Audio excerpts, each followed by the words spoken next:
Gotham Knights is literally basically just 1 week away. So now's the perfect time to recap everything that we know. Alright, so Gotham Knights is coming out October 21st on all the Xbox Series consoles, PS5, and PC.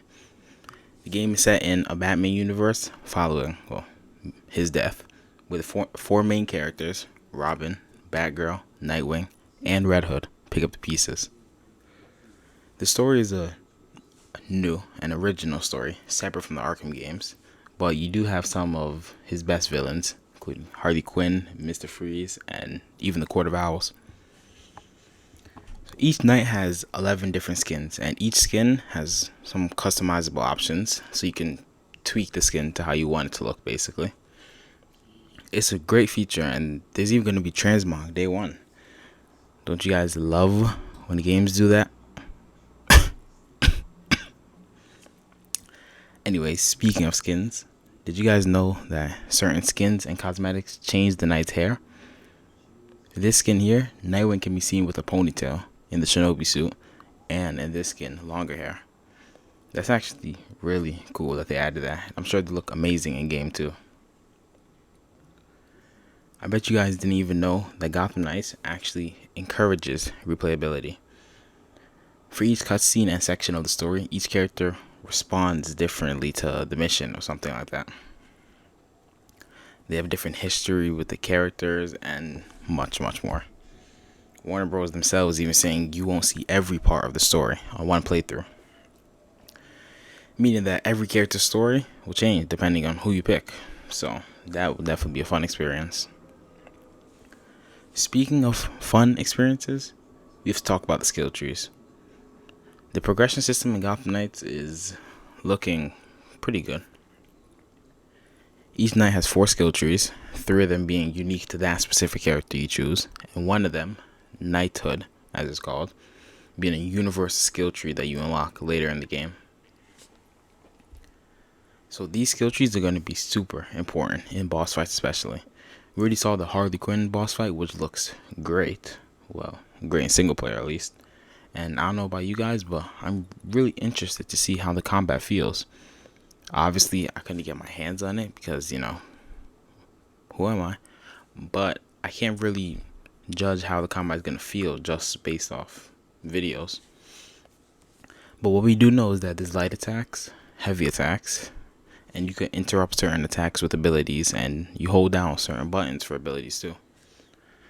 Instead of a counter animation, by the way, it's a dodge. Yeah, a dodge. And timing it right gives you a perfect dodge, which is a cool feature, even though some of you may prefer the counter feature. I do too.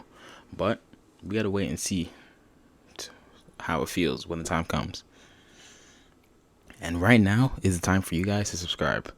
If you don't want to miss any info on games, news, and reviews, make sure you subscribe to the channel. Speaking of time, you can actually go back to the bell tower base thingy. I really don't know what it's called.